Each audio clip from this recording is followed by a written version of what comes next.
Hi guys! Happy New Year! So today guys is January 1, 2024! Diba? Ang bilis ng panahon guys. Parang kailan lang nag-New Year. Ako ngayon, kagabi New Year again. Diba? Ang bilis ng panahon ngayon. Kaya talaga bawal mag-waste ng time. Kung anong magagawa mo this time, you fulfill it. Kasi hindi mo na malayan, tumanda ka na pala. Diba? So, yun lang guys ang masasabi ko. Yeah. So, babalitan ko kayo guys kung ano mangyayari for today. But for sure, wala naman tayong ganap today kasi nga 1. So, nagtatrabaho tayo, naghahanap buhay tayo.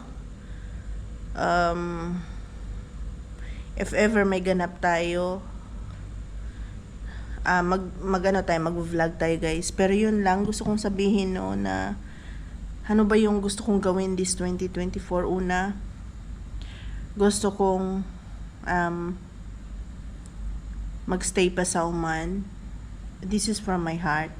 But if God doesn't want it, so I am also willing to go, as I've always tell to my previous vlog na kung ano yung gusto ng Diyos para sa atin, dun tayo. Wag tayong humiwalay kasi alam ko may ibang plano yung Diyos para sa iyo, para sa atin. So kung mag-field ka in some places, for sure hindi tayo mag-field forever, you know, as you know your heart that you work so hard,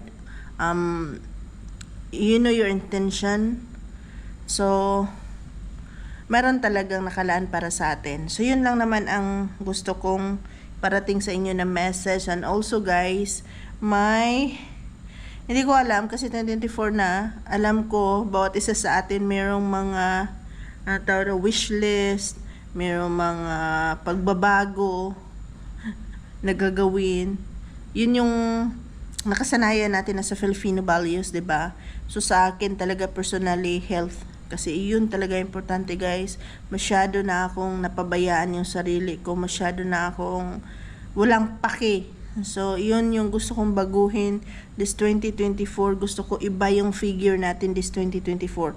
And I will push it. Kasi kailangan na natin to. Kasi alam mo naman, as I said, hindi na tayo tumatanda eh. Hindi na tayo pabata. Tumatanda na tayo. So, kailangan natin ng pagbabago. At ang pagbabago ay sisimulan natin sa sarili natin. Yun. And kailangan kong simulan to, guys. Kasi mahirap na. Diba? O sige guys, magtatabaho mo ng lola ninyo. Okay? Kasi may reporting ako today. Ita time slap ko na lang kayo.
So, ngayon guys, tapos ko na yung reporting natin. I-send ko na.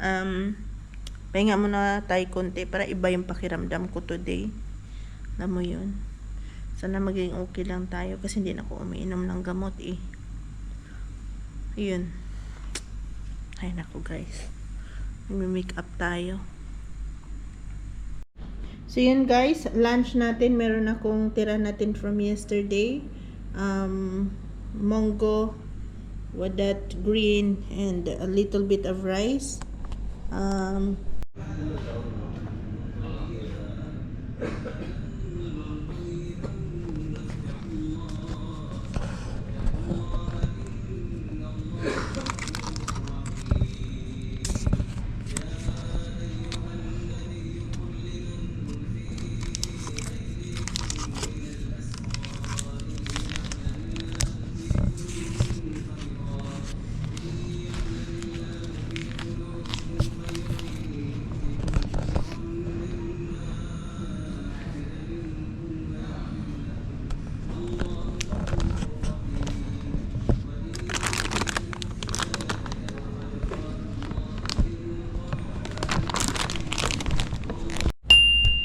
Hi guys, update tayo guys. Time check muna tayo. It's already 12:30. So 30 minutes guys tayo may break time tayo. Uwi ako guys kasi hindi ako nakadala ng food.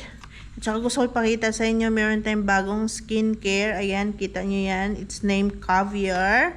It's made in France. So try ko to guys. Actually, ano lang to sa akin bigay lang to, regalo sa akin ng isang supplier namin. Pero pag binili mo to guys, it's 35 reals. Lolola ko guys, 35 reals guys. It means in the Philippines, it's 4,000 pesos. So first time natin na magkakaroon ng skincare na ganito. But if this skincare is really work and it's good for my face. Ano tayo guys, ito na yung gagamitin natin. Ilang ml ba to? 50 ml lang siya, pero yan, this is made Terrescence. It's called Terrescence and Caviar. Ito yung pinakamahal na skincare na nandito sa shop, at ito din ang binigay niya sa akin, so which is good. We'll see. I-review natin to guys kung ano talaga within 1 month. So I will try it starting tomorrow. I will try it. If it's really good, then we can have it. We can buy it, right? So yun guys. Uwi na tayo in 30 minutes. So yun guys, update guys. Alis na tayo. It's already 10 o'clock in the evening. So uwi na tayo. But tonight's episode guys, pupuntahan natin yung bahay na lilipatan natin. As you know in my previous vlog, wala tayong bahay, nakitira tayo. So this is the time to find a house actually. So let's go guys. So yun guys, nandito na kami sa location. Pero yun, malayo nga talaga siya.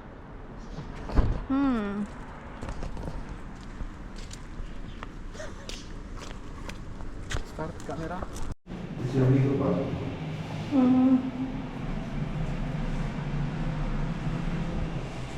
You have to tell everything.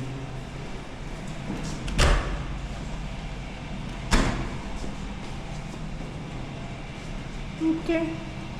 But you will never drink this price. What? You will never drink also in this price. Electricity, water also. Just need to play only.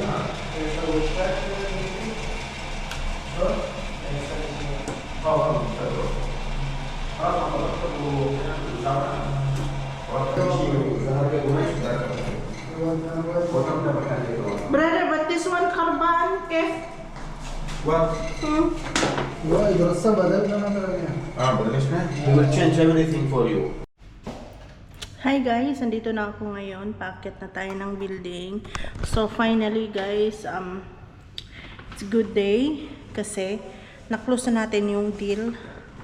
Meron na tayong bahay finally. So yun guys. Thank you for watching. I'll see you to my next episode. Good night. Hola guys, welcome back to our channel again. So today's video guys is nothing. We are just having fun in the work alone. So yun, ita-timeslap ko na lang kayo guys. Anyway guys, last night hindi ko masyadong nakuha na ng video kung ano man yun. So last night, naghanap tayo ng bahay, 'di ba? Long term na house kasi I have 2 years contract now. Alhamdulillah. Hi guys, so now it's our lunch break or break time. Yan, kakain na yun natin. Gulay and fried rice. So, kain tayo people. Ganyan lang lagi trabaho ng OFW guys. Break time kain. Tayo matulog. So yun guys, meron pala tayong product na itatry on. This is Terrescence and Caviar. Mahal to siya guys. Parang 4,000 or 35 reals to. So let's try this. At saka bibigyan ko kayo ng review if ever okay to siya sa akin. Kasi apply na to from morning and evening. So sana may sunscreen tayo, no? Kasi lang wala akong sunscreen. I have to buy sunscreen guys. So we'll see.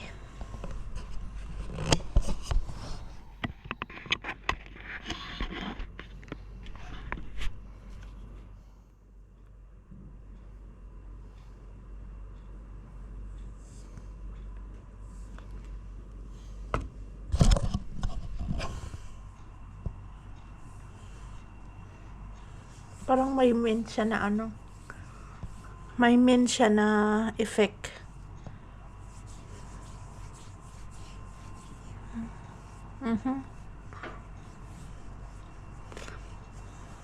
Pang anti-aging daw to. So, tingnan natin yung epekto nito sa isang buwan. Kung maganda ba talaga siya.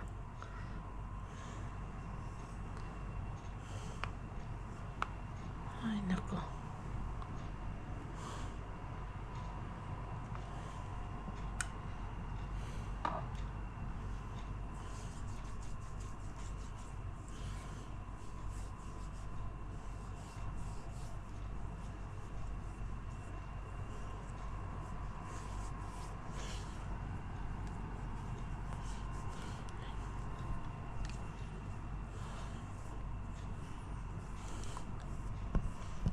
So yun. Sana talaga may maganda siyang effect guys. So good night people.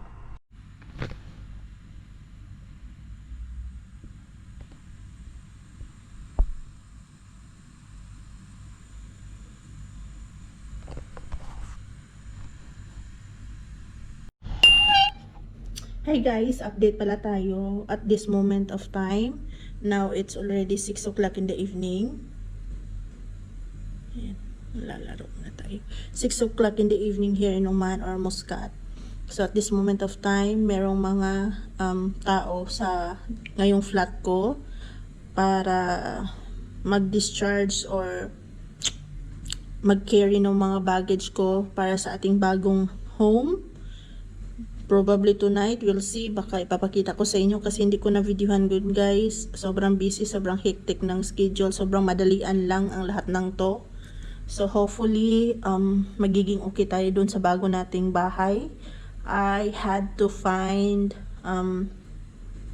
new home because of Leo, of course. Siya talaga yung kinoconsidered ko kasi kung ako lang guys, I can manage to stay with other people, but because of Leo, you know, some other people doesn't like cats, so we have to respect that. So yun yung mga bagay na dapat kong i-consider within this year. Kailangan ko na talaga mag-ipon. Tudo ipon na tayo guys kasi hindi ko alam kung ilang araw, ilang buwan na lang tayo dito sa Muscat, diba? So another gastos na naman. Anyway, kung dito kayo sa Muscat, no, ano ko sa inyo, tips ko sa inyo, kung meron kayong bahay, wag na kayong bumili ng mga bonggang gamit. Kung kaya nyo naman matulog sa lapag, tsaka isang habol lang or mattress lang na lukot-lukot, alam mo yon, yung folded lang, okay na yun guys. Wag na kayong or punta kayo doon sa bahay kung mag-isa lang kayo ha. Punta kayo doon sa bahay na libre na lahat meron ng bed, ganun. Pero for sure may kamahalan yun. Pero kung ako sa inyo, tips ko sa inyo, wag na kayong bumili yung mga heavy na gamit kasi kagaya sa akin, meron akong malaki na bed, Yun, kasi sobrang tagal ko naman dito, no? So, deserve ko yun para sa aking mga back pain, kung ano-ano man. So, meron akong mga gamit ganun, meron akong fridge. Kunti na nga lang yan, guys. Tanging natira ko lang sa akin talaga ngayon. Ano na lang yun lang, pinakamalaki yung bed. Kasi yung cabinet ko nga, covered ko, na bagong-bago pa yun, na itapon ko na siya. Tapos yung washing machine ko, bininta ko yun. Kumpleto ako sa bahay dati, guys, pero unti-unti kong plinano na ayoko na ng maramihan. Alam mo yun, ayoko na ng bumili ng kung ano-ano pa para sa bahay kasi we really don't know sa mangyayari sa atin dito sa Muscat. And then yung fridge naman ngayon, iiwan ko kasi maliit siya. I think I needed more bigger one. 6 years ko naman yung ginagamit, guys, yung fridge na yon. Maliit man yun. So, I want to buy more. So, okay na yun. Bibili tayo. Papakita ko sa inyo in the next few days kung makabili ba tayo. But I was thinking not now. Maybe in the next month kung makapag-ipon tayo ng konti, 'di ba? So yun, guys, update ko na lang kayo. Yan, sabi ko nga sa inyo, kung meron din kayong accommodation, di naman kayo pumunta dito na nagjujowa. So, ako naman, wala naman akong jowa. I just want peace of mind. Importante din yun, guys, na dati kasi yung mga company na pinasukan ko meron sa accommodation, but I prefer not to stay with them kasi very stressful din yun, guys, yung makikisama ka sa mga kasamahan mo na pati personal mo na buhay ba napapakialaman. Ano yun, guys, facts yun para sa mga Pinoy na trabahante sa Muscat, 'di ba? Sila, yung mga kasamahan mo, mostly yung kapwa mo Pinoy, sila pa magda-down sa iyo, lalo na yung kasama mo sa work. So I prefer not to stay with them. I prefer to rent my own room. Okay naman yung salary natin, so why not? But don't be bongacious when it comes of, you know, papaganda ng bahay kasi at the end of the day, hindi mo naman yung madala sa Pilipinas, 'di ba? Tsaka shopping, paunti-unti lang na shopping, guys, especially clothes. Kung meron kang clothes intended for 6 months, after 6 months saka ka na mag-shopping, 'di ba? O ayan, 'di ba? Tipid tips to, guys, ha, kasi ayaw ko kayo na magaya sa akin nung bata pa ako kasi matagal na ako dito eh. Medyo kabataan ko pa, 20s ko pa, ay grabe. Shopping ako, kung ano-ano ginagawa ko sa buhay, but this time na 30s na tayo, I feel like I am more responsible and matured enough para gumasto ng ganun kalaki. So, yun, guys. Daming gutom yung lola ninyo. Why are you laughing at me?